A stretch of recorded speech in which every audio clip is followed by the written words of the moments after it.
Good morning. My name is Scott Williams. I am the Managing Director of the Omaha Biofuels Cooperative. I'm one half of the Omaha Biofuels Cooperative contingent here. My twin brother, Eric Williams, right there, looks just like me. He's the president. Together we're the founders of this organization 6 years ago.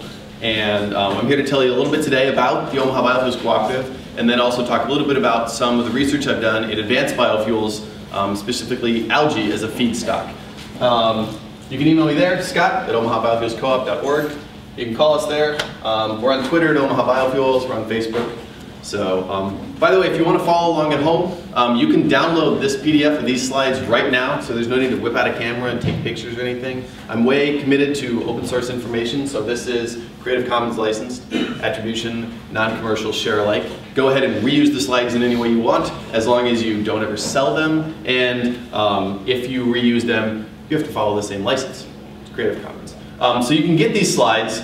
There's supposed to be a QR code right here that crashed on my computer. So it's bit.ly, bit.ly/CBC8SHW. So if anybody wants it. What's that? Yeah, you bet. That's a good idea. Sorry. bit.ly/CBC8SHW. Get the slides, follow along at home, be kind of interactive or whatever. Look at them on your phone. Okay. So I want to talk about two things this morning. One of them is the Omaha Biofuels Cooperative. So we'll talk about business principles and how we run the co-op, and then we'll talk about operational details. And then I want to talk about advanced biofuels with algae as a feedstock. And halfway through, I'd like to stop for questions for 2 or 3 minutes. If you have any direct, succinct technical questions I could answer in 5 or 6 words, we can do that in about 20 minutes to talk about the co-op, and then we can talk about the algae second. Okay, so business principles for our co-op. We are the Omaha Biofuels Cooperative, and we are intended to produce, use, and promote biofuels. We are a not-for-profit, member-owned organization. We're an S-Corp with the state of Nebraska. We are not-for-profit in the sense that we are not trying to generate financial return for the members. Our main function is to reduce fossil fuel use. So if revenue ever exceeds expenses, we would just find some way to use that revenue to reduce fossil fuel use further. We're not intending to create financial return for ourselves. That said, we're not a 501 because fuel production is not a tax-exempt purpose. You can be an educational 501 or a hospital or a school, but fuel production is not considered a tax-exempt purpose. So we're not intending to make money, but we're not a 501, so we can't take grants, and we're not, a philanthropy organization. So, business principles. We are interested in Creative Commons and open source and trying to share information as much as we can. We like exploring the idea of things like open accounting, telling people how our books work, what our revenues are, what our expenses are. We want people to make a decision to support what it is that we're doing, rather than to make a low-cost decision to save 3 cents a gallon on the fuel they're trying to put in their car. Right? So we're trying to tell people information as much as we can. And all the BS business models that people are developing now with Web 3.0 about ad revenue and privacy dating, none of that. We want people supporting what we do, creating biofuels, offsetting fossil fuels use, right? That's what we're about. And we want people to be into that with us. If they buy a gallon of fuel, if they become a member, we want them to do that because they like what it is that we're accomplishing as an organization. So here's a question that we try and ask ourselves, right? This is the kind of thing we're interested in. Price point, right? Is it better to do the right thing for the wrong reason? So what if we put the price point just below petroleum diesel? A whole bunch of people would make a price decision. They'd say, oh, I can save 3 cents a gallon. And they would use biodiesel, but they would be doing it for the wrong reason. They'd be doing it because they want to save 3 cents for themselves, right? What if we put our price point 3 cents above petroleum diesel, right? Then people would say, oh, it's a premium fuel, it's better, and I want to use it because it's better, and I'm willing to pay 3 cents more. So these are the kind of questions that we're asking ourselves as we establish our organization, right? We don't pay ourselves anything as employees to do the work. It's volunteer, and we put in a little bit of our own money. So we have pretty good flexibility with how much we would charge for a gallon of fuel. If you don't pay your employees anything, you can easily undersell petroleum diesel.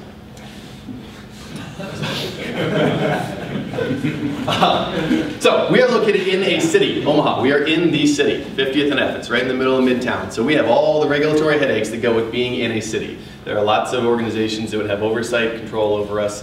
We have to follow all codes, and that is difficult. When you get regulators who meet with you and say things like, biodiesel, yeah, it's the same thing as petroleum diesel. No, class 3B, combustible, not the same thing as class 2 combustible. They're different, And when you have regulators who don't know what they're doing, that makes it tough to try and follow regulations that are unclear. So that's tough for us. So we're working our way through that. As a business, things like soap. Soap is an interesting co-product, but we don't want to be a soap business. We want to be a fuel organization. So we're not going to let making a little bit of money with soap detract us from offsetting fossil fuels, right? So we might engage people about soap, but we're not going to start becoming a co-product business. There are organizations that have made that successful, but we are committed to doing biofuels, not to doing the thing that will return money to us, biofuels. We would think that it is better to start a new independent co-op rather than to grow ourselves and expand our market to go hundreds of miles away and have tankers full of fuel. I'd much rather see us give our business model to another group in Grand Island and have them do it themselves, rather than for us to try and come up with some complicated way of finding a tanker truck to ship 7,000 gallons of biodiesel 2 or 3 hours away, because that would return money to us. So that's kind of the way that we're looking at this. That's how our organization is running. We're interested in education and outreach, so we do lots of things in the little blenders. Here's a little transient esterification that we do on a desktop at Earth Day. We use a bottle of heat, lye, vegetable oil. We make biodiesel. People love it. In 20 minutes, you can see the cut of glycerin. It's a very impactful demonstration. It's really easy to do. This is a bullet blender. Side note, the bullet blenders, the plastic, reacts with biodiesel almost right away, so you can only get like one use out of them. So we're still working our way through that. I did find a glass one that has a little tap. It's a margarita blender. That works a little better. But these are the kind of things we try and do, is outreach and education, engage people. Because we're not making millions or even thousands of gallons a week right now, but we are engaging people about fuels. Cooperative structure, and I updated this last night after some of you maybe heard me have a back and forth with the folks, Becky and Tom, who were talking about co-ops yesterday. So we're trying to figure out the balance of the owners, who are the workers, who are the customers, and who maybe are the investors as well, right? We want to make, the first thing we want to do is make commercial fuel available, right? We'll just buy a tank, we'll put commercial fuel in it, and then that'll be available to our members. It's like a buying co-op, right? That would be a largely customer-driven organization. But we also want to produce fuel. We have in the past with the apple seed that we built ourselves, and we would like to go to probably a BioPro and make fuel and then make that available. And then that becomes more like a workers' cooperative. And it's going to be both. The workers are going to also be the customers, right? And then this investor thing I added with the question, so if you don't have a TDI, how could you support us if you like what we do, right? So we are open to the idea of maybe finding a way that people who like what we do and can't put diesel in their car might still be able to support us. Maybe they make a financial contribution and receive some sort of return, 5% or something like that. But we're not going to be selling the organization. So this is still very much a question mark that like I said, I just wrote after talking to Beck and Thomas. So we have a producer-consumer license with the state of Nebraska. 8 years ago, they wrote this law that says that you can be a non-bonded fuel licensed organization as a producer-consumer. You don't have to pay a $50,000 or $250,000 fuel bond if an individual is producing and consuming their own fuel, or if an organization is producing and consuming their own fuel. And we are the first organization in the state of Nebraska to apply for and receive the producer-consumer license.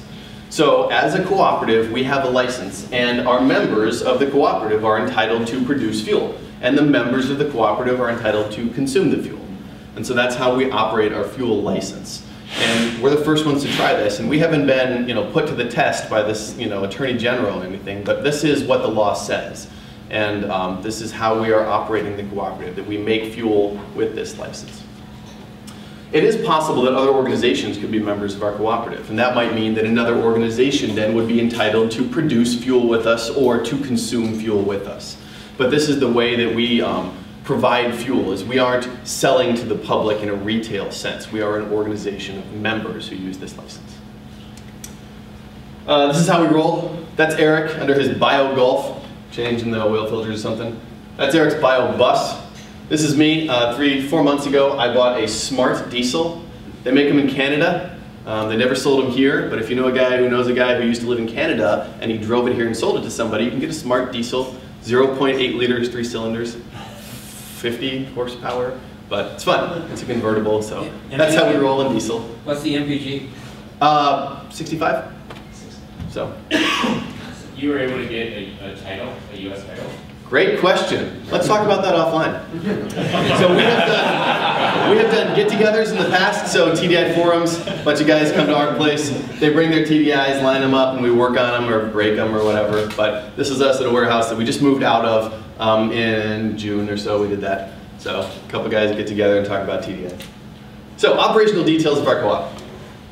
We just moved into a new location, 1,500 square feet, got overhead doors, it's a double bay and a general industrial warehouse. Then we are moving in a 500-gallon tank and a floor drain, etc., etc.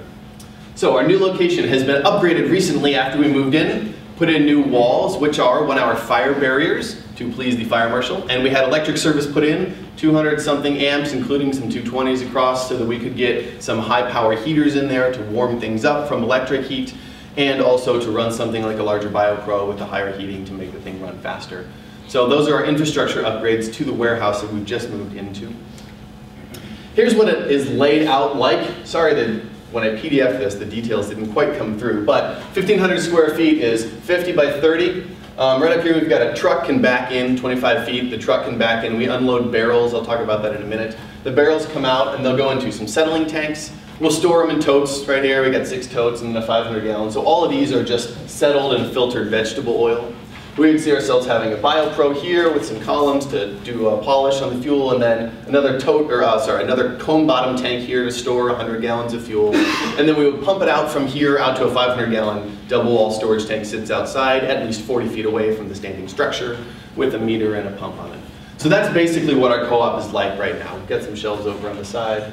If you have more questions about what our setup is like, feel free to ask that, but that's kind of how we roll. We're working in barrels. So we have oil contracts with restaurants. We've got 6 right now, and each one of them is about 50 gallons a month in oil. It's pretty average for a restaurant. I say restaurant because some of them aren't actually restaurants. They're cafeterias in different organizations. There's a medical hospital center or something, but they have a cafeteria. Somehow this medical center still serves fried food. I don't know what that's about, but we're happy to recycle the oil if they're still using it. So we've got 6 contracts that we're servicing now, and we're in a period of growth because we just moved into this warehouse, and we have a lot more warehouse capacity, and we have a big new customer who I'll talk about in just a minute. So we're looking to actively sign new contracts, and we can probably take on another 10 pretty reliably with the scale that we're at now. We do oil collection like this. Sometimes we pick up little 5-gallon cubes because some restaurants just like doing that. But cubes start ending up doing this, and pretty soon you have all these cubes around and it's a mess, and we're kind of over that. We don't really want to do cubes anymore. We're going to 55-gallon barrels almost exclusively, and we're telling people with cubes, no, we'll give you a barrel, pour it in there. So, on-site collection, we put 55-gallon barrels. They've got a lid that's bolted on, and it's got a folding open top with a coarse screen in it that catches like the chunks of fish or whatever the guy in the kitchen is pouring into the barrel. Keeps water out, keeps people from trying to steal because you can't get a hose through that screen. So they're pretty reasonable. We use a barrel dolly because when they're full, they're 400 pounds. You can't move that by yourself. One of our members has a 250 with a Tommy gate, lift gate on the back, hydraulic, so that lifts up the barrels one at a time into the truck. We can move about 6 of them in the back of the 250. The barrels are locked with locking rings, and so that's DOT approved. There's low capital expense to a method like this. The barrel's pretty cheap, 25 bucks for a barrel. If you've already got a truck, you're basically good to go at this point. You don't need a septic sucker truck or anything like that. And you do a lot of frequent oil service because you're swapping the barrels about once a month. Rather than if Sweetheart Oil has got a 2-yard dumpster and they come by every 9 months to suck it out, right? Then it's gonna smell and rot, and restaurants aren't into that. So if we swap out the barrels, it's more frequent, and as we see fit, we can clean or replace the barrels to keep it in a much cleaner and more friendly and sanitary environment, so that it doesn't have to be like a wasteland behind the restaurants. Oil collection looks like this. Here's 2 barrels. We've got the lids on the top. I think we got them from Graydon, although I don't know if this exact model is available anymore. Yeah, not that one anymore. Yeah, so we're looking for something like that. Mike's actually probably welding some tomorrow because we can't find them. But these are pretty good for a barrel and a lid. They're a pretty good way to go. Keeps people from stealing your stuff. We chained the two barrels together, so it's just slightly harder to kick one over. But if you were really insistent on it, you could just kick them both over. But we're trying to discourage people messing with our stuff. Here's the truck. I don't know if you can see because we've got these lights on up here still. But you got 6 barrels in here. Then we've got a trash can full of oil dry, cat litter. If we ever spilled a thing, we'd lay down 50 pounds of cat litter and scoop it back up. Try and keep from making too much of a mess. Back of the 250's got, like I said, the Tommy gate back here, hydraulic lift to move 400-pound barrels. So for oil processing, we don't have a lot of contracts with people who make really, really terrible oil.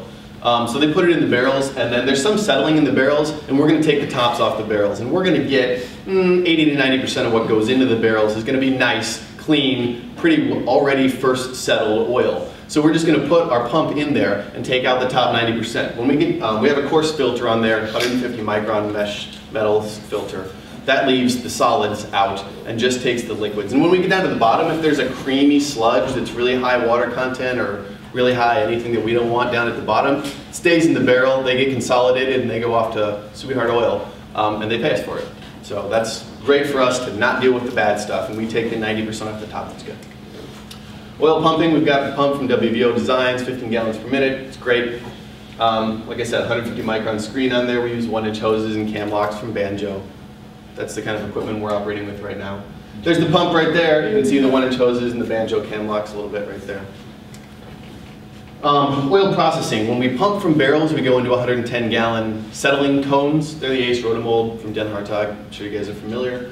Water, particles, heavies, all that stuff sinks. And so what we've come up with is a standpipe design, which is the bottom of the cone has got a 2-inch T, which is a pass-through. And so the T is situated up and down on the bottom and then the side port. And from the bottom, there is a 2-foot pipe that runs up into the cone tank. And all the heavies will fall past the pipe. The pipe passes through the T, and that takes out good oil. Everything above the pipe will go into the pipe. Everything that falls down past it will bypass into the bypass valve.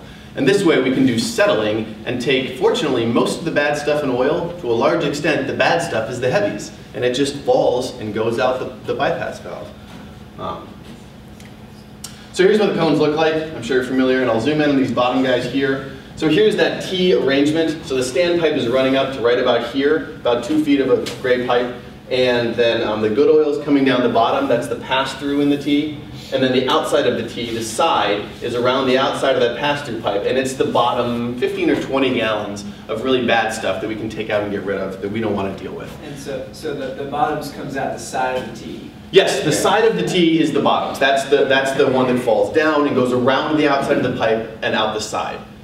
Down at the bottom, you've got a 2-inch bushing with the center threaded 1-inch hole and a 1-inch pipe coming up through the middle. And there's really just 2 parts you put together for that. It's just the 2-inch T, and then you get a steel 2-inch to 1-inch double tap bushing.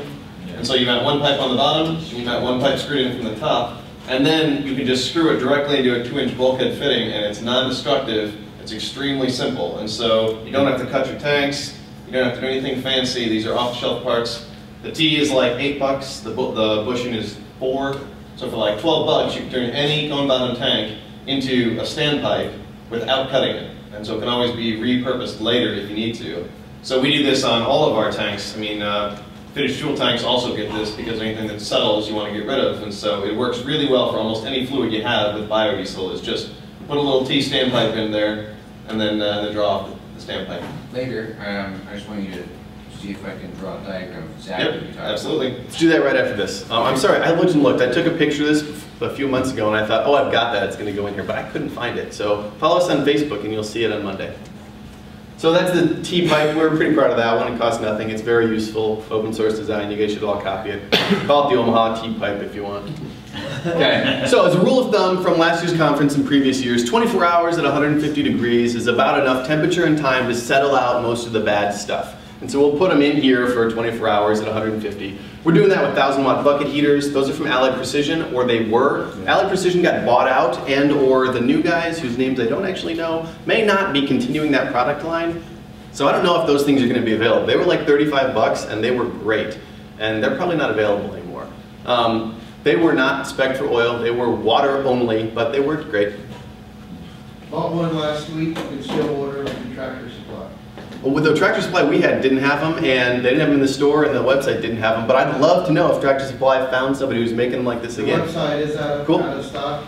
If you go to the local one, they can still order it for you. Really? That's great. So those things are pretty useful, although to be honest, we're going in a new direction. A resistive heating element is a point source of heat in the oil, and so right at the element, the temperature is going to be very high, and all around the temperature is going to be low. And very high temperatures in oil, two big problems. You're burning your oil, you might be making fires. So we're going to go in a new direction. We're going to get a central heat source, and we're going to take some PEX tube and run it in coils in our cone bottom tanks. So the centralized heat source will be in a heat exchanger loop, and it'll just go all through 3 of them. And the centralized heat source, we thought about all kinds of designs with heating elements, and no, it's just going to be a water heater. Tanked maybe, tankless, certainly electric, or maybe even a radiant floor heating unit. Something like that that we can just connect in a loop through all the tanks, right back around, and put heat into our tanks. This solves both of these problems. You're not burning your oil because the heating coil is always going to be the same temperature, the temperature you want the barrel at. And your risk of fire is way, way, way down because you're not overheating, you're not putting electric, you're not messing with it in any way. You just have hot water running in a coil way, way below the flash point or smoke point of the oil. So we're pretty excited about this. Haven't got it implemented yet, but again, check us out on Facebook in 2-3 months, see where we're at. Probably something like $500 to do that. Tankless water heater, 10 kilowatts in the PEX tube into our cones. WVO demand. You can use it as a fuel, or you can use it as the input for transesterification. So it can be used in some cases like grease cars, trucks, vans, buses, or external combustion things like boilers. A couple people have already talked about that. Anytime we sell WVO, we are selling it as vegetable oil. It is not a fuel. It is a vegetable oil product, and if you choose to use it as a fuel, you may have incumbent tax liability that you would need to take care of, because we aren't paying state or federal road fuel taxes on our vegetable oil product. And so we have a disclaimer that everyone signs that says that they understand what their road fuel tax obligations are. And this isn't a way to skirt taxes. This is a way to tell people what their tax obligations are. And we encourage them to follow the law, because we don't want people doing the kind of things that we do and skirting the laws in any way. But we don't pay the road fuel taxes on the waste vegetable oil because a lot of our customers are not using it on the road. Right? We have a large contract with the local zoo now, and they have, so here's a band that came through. They had an Econoline band that was running on diesel, grease car kit conversion, so we sold them some vegetable oil. Here's a group that came through 2 weeks ago, the Climate March, Great March for Climate Action. They're walking all the way across the country for climate action. So he's got 2 barrels in the back, filled them up with vegetable oil to run their climate support vehicle. Here is our big contract, steam locomotive at the zoo. This thing is awesome. They have 2 of them. They drag people around the zoo, and they use 27,000 gallons of fuel in 4 months. These things are 100 years old, not efficient, and drag hundreds of people around. But they're awesome. They're steam locomotives. So they're using off-road diesel, heating oil, fuel, right? And they can easily blend 10, 20, 30% vegetable oil into that and still get a fire on a boiler to make steam, to make power, and move the trains. So they're doing that now, and they're at about 10% right now. Hopefully next summer they're going to be a little bit more. So we do it like this. We take a tote over there. They skid load it off. There's the train again. This is our guy Mike. There you can see the Tommy gate on the side. This guy is the most steampunk guy you'll ever meet in your life. I don't care how much wood and brass you have on your computer keyboard, you are nothing compared to Henry the train engineer. He literally really drives a steam engine. He's got a mustache that goes to like here, and he's got the glasses and the hat and everything. He's great. He's amazing. And he loves biofuels. This guy, super excited about biofuels. He's getting a new tank to pump his biofuels. He's put a solar panel on it, so he can pump his biofuels with his solar panel tank into his steam locomotive. That is awesome. Henry's awesome. So they're a big contract right now. We provide vegetable oil, settled, filtered vegetable oil as a fuel off-road for the zoo. Okay. Future plans. We want to get a biodiesel tank, double wall, 500 gallons, put it outside with a pump and a meter. If anybody had recommendations for how we might do some sort of pump metering system on a tank like that, we'd be really interested. I'd love to talk about it. Maybe if it was an open source model. So, first of all, we're going to fill it with commercial biodiesel and distribute to members. That's going to be like a customer buying cooperative, sort of. Then, we want to get new biodiesel production equipment, probably something like a BioPro 380. Graydon's got them. Our apple seed that we made, the fire marshal came in and said, you made this yourself? No way. This is all shut down. He was not impressed. So we're just going to go with something commercial that is CE listed and say, here you go, here's the listing. I don't know what to say. It's commercial equipment. Then we will fill our fuel tank with the fuel that we make and distribute to the members. And then we'll be shifting from a customer buying type of cooperative into more of a worker type cooperative as we make fuel. Any questions on that section? Omaha Biofuels Cooperative. Brief, succinct, factual questions? So what are you currently charging your members for fuel? So we are providing vegetable oil as a product to the zoo, and we are charging them the market rate for the grease. Check out Chicago Board of Trade, $2.75 a gallon. That's a substantial discount from the biodiesel, or from the petroleum diesel that they would have otherwise been using, something like $3.35. So they're saving 60 cents a gallon compared to their alternative, what they're already doing, and they're meeting their sustainability objectives.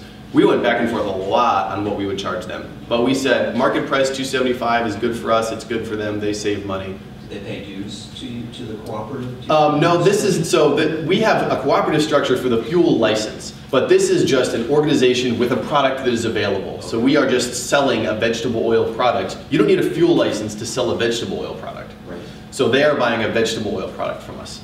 And if they use it in a fuel application, they may have tax liability. If they're using it off-road, they probably don't have fuel tax liability. Cool. The second half of this presentation is about advanced biofuels from algae. I worked for a little more than 2 years at Johns Hopkins University as a postdoctoral researcher. Most of my research group was metabolic engineers. They were studying microcellular, genetics, genomics, proteomics, all those fancy words. And I said, great, you do that and give me a pile of green mush and I'll try and move it down the road to fuel. And here's some of the things that I learned. So as a feedstock, WVO or UCO is a limited feedstock. We get 300 million gallons per year is about the size of the grease market, right? There are 318 million people in this country. A gallon per person per year is not going to be our fuel solution, right? WVO is for us a way to step into learning about biofuels while exploring what the future might hold. Things like other types of crops. We just heard a great presentation from a fuel farmer. Or advanced types of crops, like maybe at some point we're going to have a lot of algae farmers and we'll have algae as an oil crop. That is a possibility. Let's explore that. Almost all the petroleum that we dig right now, and I know everybody has dinosaurs and they call it dinosaur fuel and dino, D and all that. It does not come from dinosaurs. It does come from microorganisms like algae that used to live in the oceans. And a cool way to know this is if you look at a map of ancient oceans and you look at a map of current fossil fuel deposits, they are an exact overlap. The biggest ocean in North America historically was right over North Dakota. Maybe you guys have heard there's some fossil fuel up there. So it's that's where your oil and to a large extent the other fossil fuels that are on the ground, the solids, liquids, and gas, all came mostly from microorganisms that took all the carbon out of the atmosphere of the early Earth and sequestered it millions of years ago. They already did the carbon sequestration. All we need to do is just leave it down there and we'll be fine. But for some reason we can't help but keep cramming holes down in the earth and lighting it on fire. Algae concentrates energy. Algae is not a source of energy. They concentrated solar energy and stored it as hydrocarbons. So it took tens of millions of years for that to happen and for it to become high energy value crude oil. We need to speed that process up because tens of millions of years is not going to be a viable business model. Fossil fuel is not sustainable. There's peak oil, there's pollution, here's the melting ice caps. There's us fighting wars with people that are hating us because we're stealing oil, buying oil, whatever. We spend $700 billion a year importing it. Also, they blow up and ruin the ecosystem. So this is why we need to not be doing that anymore. Biofuels. We can turn corn into ethanol. We can turn soybeans into biodiesel. Basically, biofuels, carbon neutral. Carbon from the air into a plant, into a fuel, into a tank, into an engine, into a tailpipe, back into the air. We're good. Carbon cycle, not a problem. One directional line from ground to engine to air, problem. But biofuels, by and large, are carbon neutral in a whole life cycle analysis, right?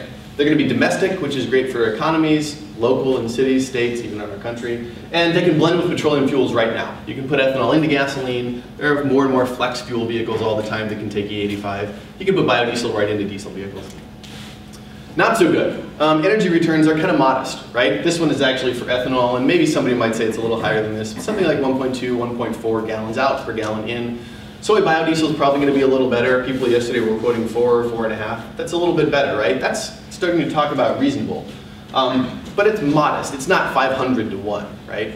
And we have a conflict of food or fuel, right? I chose to choose I chose to show foods that are actually table foods because this is where these things might go. Sort of. They actually all just go into animals that then go into the plates. But we have a food or fuel conflict if we put all our food into our fuel tanks. So that's kind of a problem with the kind of things we've been doing with biodiesel with biofuels thus far. Algae, second generation, maybe people call it third generation. Generations of biofuels are kind of a subjective measure. But algae is not a food, at least not to a large extent. You can buy spirulina tablets or whatever. But algae is not a food currently, and it can be grown on non-arable lands, so we don't have to take crop lands and dedicate them to algae. And it has remarkably high potential. So you can go out in the desert somewhere and dig a little hole 2 feet deep and fill it with water. You don't even need the dirt, because algae doesn't need nutrients from dirt. You just need the hole and the water, right? So algae come in large and small, just to make sure we're all on the same page. Macroalgae is seaweed or kelp. They look like that. What I'm talking about mostly is microalgae. They're single cells, each one's about 5 microns, which means that 20 of them would line up across the diameter of your hair. That's how big a single cell algae is, right? And that's the kind of stuff that you can see here, and they clump together, and then you can start to see them with your eyes when they clump. So that's the kind of stuff that mostly people are interested in, is microalgae. There are tons of species of algae. All these guys are microalgae, they're quite diverse. And a way to think about it is like this. If you say something like algae biofuels, that's about as descriptive as a farmer telling you, yeah, I'm growing crops in my field. That's how descriptive the word algae is, right? Algae are as diverse as you and I are from, I don't know, worms or something. They're crazy diverse. So there are algae all over the place in all kinds of micro shapes and sizes and varieties and growth rates and properties and compositions. There's tons of algae, tens of thousands of species of algae. Some of them are the ones that people are looking at that are most likely to be useful as fuel crops or other food type crops. Here's the real promise of algae. They literally grow exponentially. 1 cell becomes 2, becomes 4. So if you have, for instance, 1 pound of algae and you put it in enough water to grow, in 1 week's time it will grow to 50 pounds of algae. So imagine if you had 1 bushel of soybeans and next week you had 50 bushels of soybeans. Right? That's got to be something that can be used as a sustainable resource, right? That's the kind of the promise of growth of algae. That's what people are into. And this can translate into ridiculously high potential yields, right? You can probably get 75 gallons per acre per year from soybeans, maybe. We can go back and forth on that a little bit. Some of the crops are going to be a little bit better, jatropha or oil palm, something like that might be a little higher than soy. Algae, conservatively, I'm saying 2,500. Some biologists say things like 10,000. That seems a little high to me, but reasonable numbers for growing algae in a pond. You could probably get 2,500 gallons per acre per year of algae oil. How do we turn algae into fuel? We need to choose which species we're doing. We need to grow it or cultivate it or farm it. We're going to harvest and concentrate it out of the water. Then we need to do some sort of separation, extraction, fractionation, because the whole cell is not fuel. Some of it's fuel and a lot of it's not useful for fuel. And then we want to take that part that we take out for fuel and then fuel upgrade it or refine it to make something that we can actually drop into a vehicle. You can grow algae like this. This is an expensive way to grow algae. This is a photobioreactor, PBR. It's closed, it's sealed. In this case, we're feeding the algae carbon source of sugar, and the algae will grow real fast and real dense. And you can grow high-value products using artificial light. Light bulbs are expensive as an energy form, but if you're growing things like astaxanthin, this is an antioxidant that you take as a tablet that's worth like $10,000 a pound. If you're growing that, you can afford expensive types of bottles to grow your algae.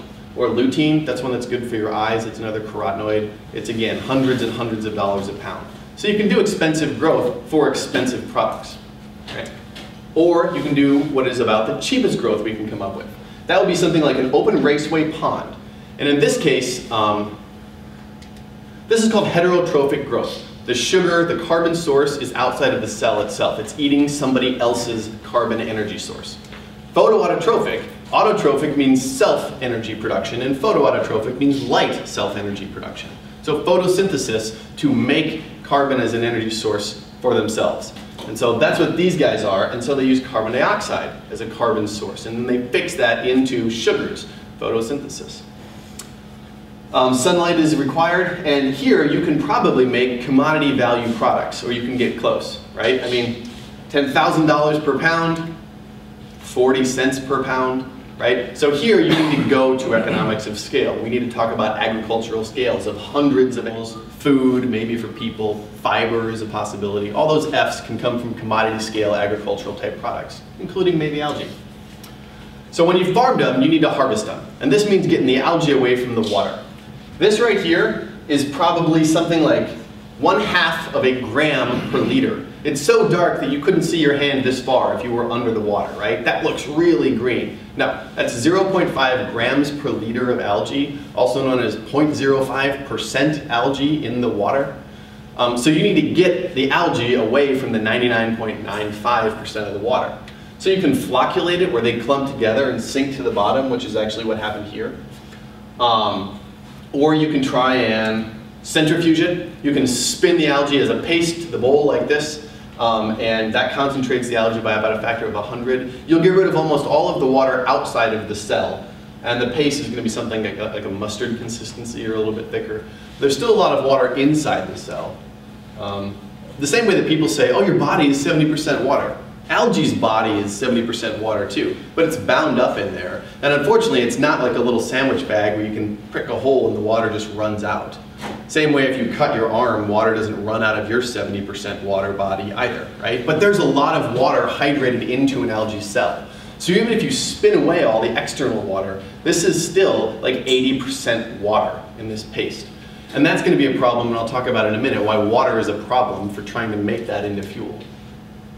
In general, DOE sees 2 pathways for algae to fuel. One of them is called algae lipid upgrading. This is extracting oil away from the other parts of the algae and then passing that down the chain.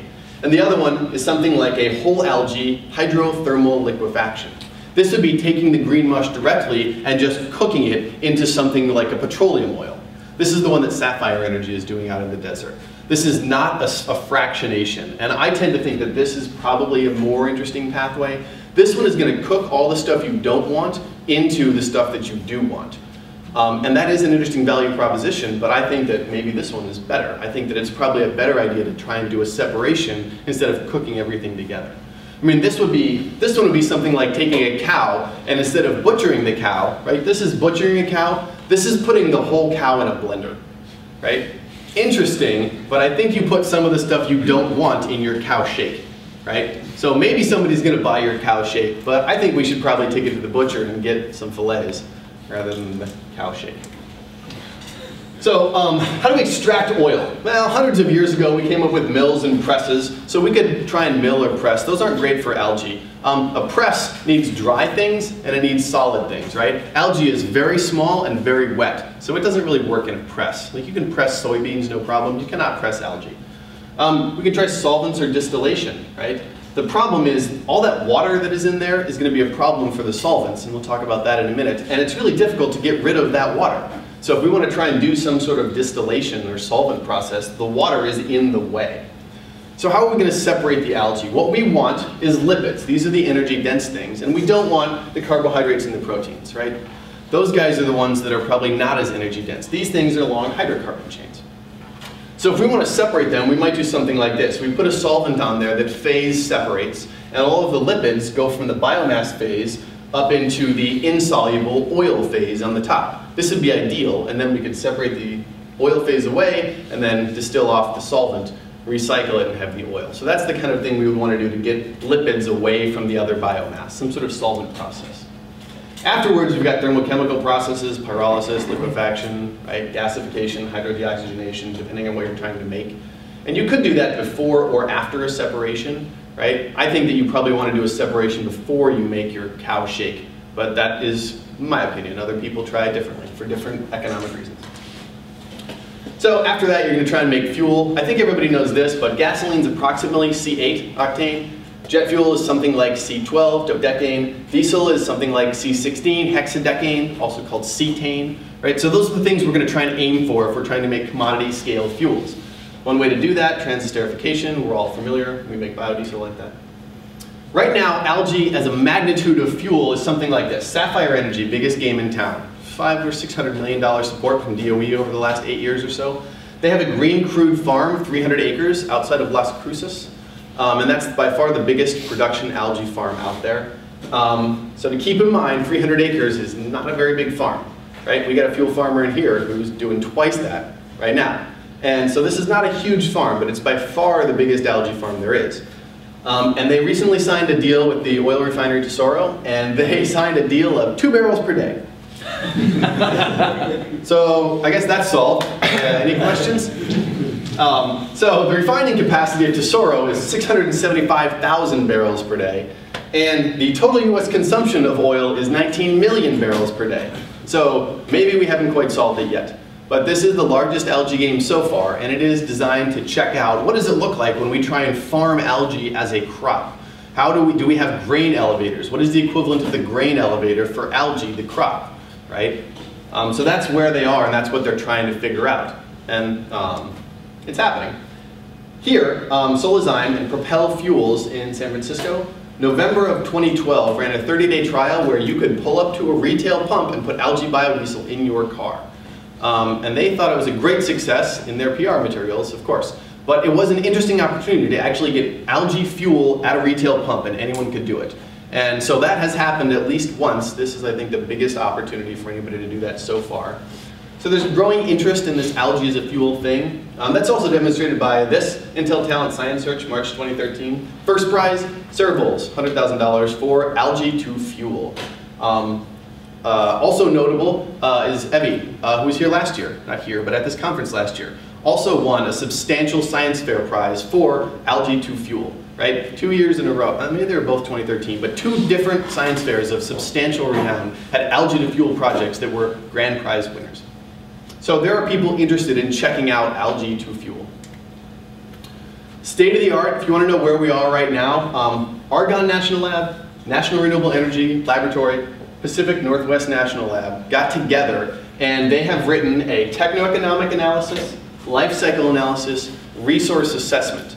So Argonne does this, NREL does this, PNNL does this. They were independent reports for the last 10-ish years. 4 years ago, they decided to harmonize and all start using the same assumptions of how they would run these models. And they wrote a harmonized report. They're all federal government employees. It is publicly available, public domain, it's free. I can give you the reference for that. If you want to check out algae as a fuel and check out all the numbers and all the assumptions of pounds per this and gallons per weight per that, per energy per dollar, this is a great place to start. It is very comprehensive. They come up with something like $19 per gallon. So we haven't solved it yet. The major cost, and that is if you build with current technologies to commercial scale. So you can't buy it for $19 per gallon now because there aren't any 2,000 acre farms right now. But this is just extrapolating with technologies we have, what could probably be done. The major costs that they found were, if you only need a hole with water to grow algae in the desert, right? The problem is you can't afford the hole.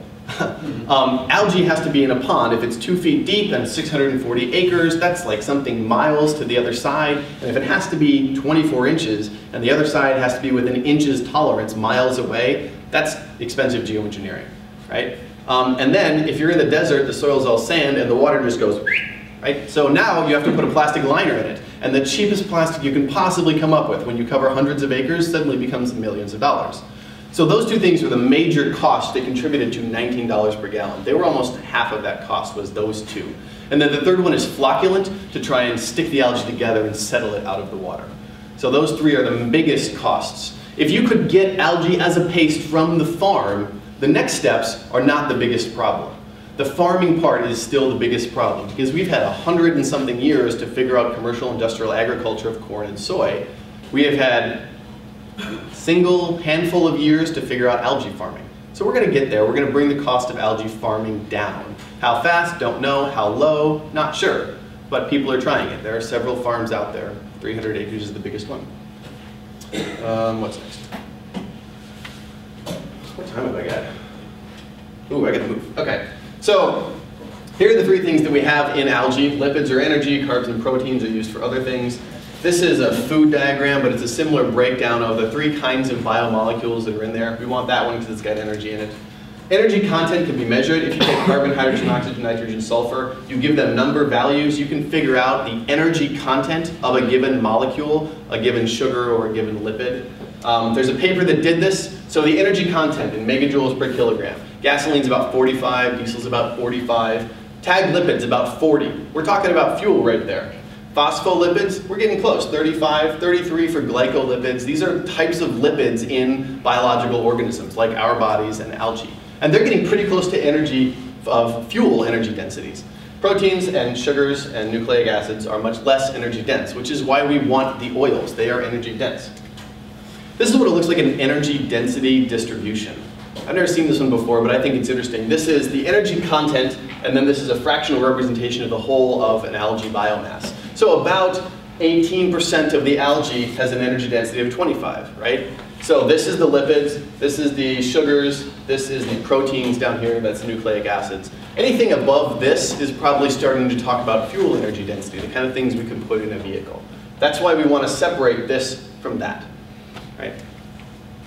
Here's what they look like. There's a tag lipid with some unsaturation on the omega end there. You can make FAME biodiesel out of it.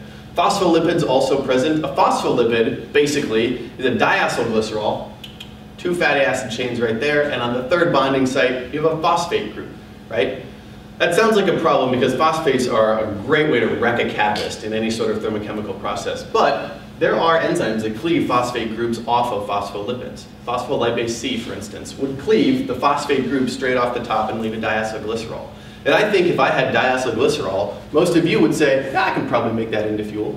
So these are not the most energy dense lipids, and they're not the really high value stuff, but I think there's a value proposition looking at these kind of oils and saying, yeah, that's not too far away from fuel. We could work with that.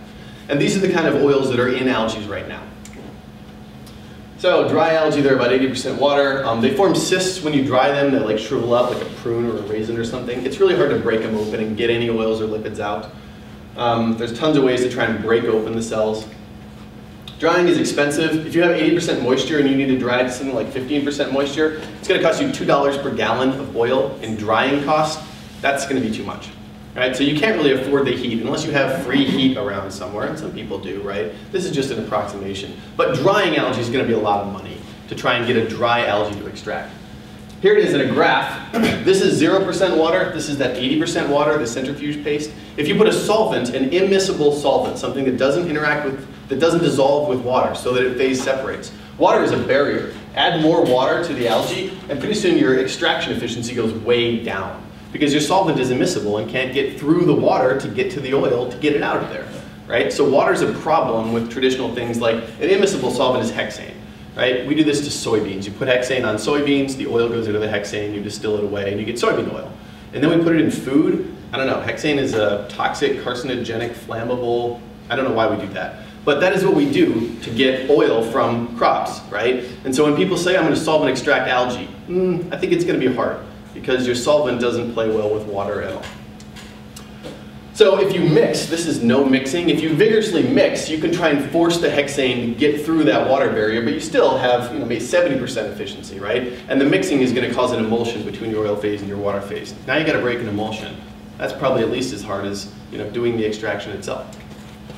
So here's something that we were trying. So put the solvent on the top, and you've got an algae water paste on the bottom. You mix them up, and then you centrifuge them out. The oil goes up into the top here. And you want to try and find a solvent that is going to separate, that is going to take the oil out, but the water is not going to be a barrier.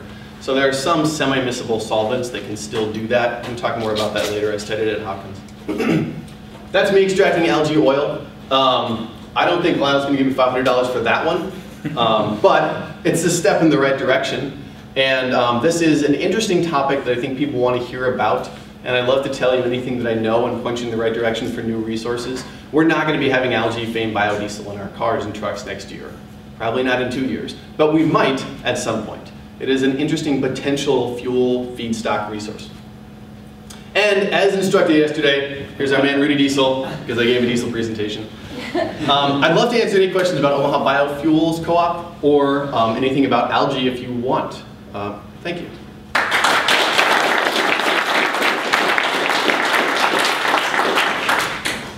We don't have a ton of time. There are other presentations over there and over here, but maybe a couple minutes of questions? Yeah. Yes? You were saying it was 1 or 2 feet deep is the maximum? Yeah. So what, is it because the sunlight can get blocked by the other Yep, algae? self-shading. Algae, after, it's only really about 6 inches. By the time you get to 6 inches, there's like 5% sunlight left because the sunlight is being absorbed by the algae. So the next 1.5 feet is just algae that's not getting any sunlight, and you mix to get them up in the sun and then back down. And then there are equations that can describe, well, maybe it's just better to have a 6-inch pond. What's the point of having the extra 18 inches? Or why don't we have a 10-foot pond and mix it more vigorously, right? And trying to figure out to optimize that. Something like 2 feet is where most people think is about how deep you want to go with an appropriate amount of mixing to get sunlight on your algae. Yes? That photoreactor system from the Cambridge, Massachusetts outfit, was that just economic capital costs that stopped them from being effective? Photobioreactors, by and large, are like orders of magnitude too expensive to do fuel. If you're making things like astaxanthin or face creams or something, you can probably get photobioreactors, right? But the economics of trying to get to fuel prices at $4 a gallon, you can't afford anything. You literally can't afford a hole in the desert. So there's no way you can afford some sort of glass jar with a bunch of probes. There's no container that, you can't afford a hole, you can't afford a container if you want to try and make fuel. One more question. A vertical tank with light pipes. Maybe. Let the sun come down instead of having to turn. Now you've got a series of just essentially light pipes in your reactor to prevent the shading that you mentioned. And then instead of going horizontal, now your tank is vertical. Then just a small airlift reactor. Yep, airlift reactor is a pretty common type of reactor kind of design. If you collect it over a large area and then concentrate it down into a vertical area, that's an interesting way to go. You are limited by your surface area of light that you can collect if you're using natural light, but that is a way to try and maximize and optimize your container volume relative to your sun and your space, is to try and go vertical by moving the light around somehow. And then one real quick one. The drying process, are people taking advantage of just osmotic pressures? If you could, azeotrope, if you took toluene and put it in your algae mass, and then just use a Dean Stark trap of some sort to basically drive all the water out of this paste, this algal paste, could that be a viable means to at least get this cake to very low water numbers, at least the external water? I'm sure you still have to lyse the cells in some way, but... Yeah, you probably lyse it beforehand, and then how you're interacting with the toluene, because you can't lyse it when it's dry. You have to lyse them wet to get them open. Right. But it's possible, right? I mean, economics is the make or break on every one of these. So whether you can come up with an economic system to use an azeotrope of toluene to get a drying to happen, you still got a lot of other steps you got to go. Exactly. But yeah, I mean, it might be cost effective compared to heat. Uncertain. I don't know very much about that process. I'd love to keep answering questions, but I got to get off the stage. So meet me right here, and we can keep talking about it. Thank you very much.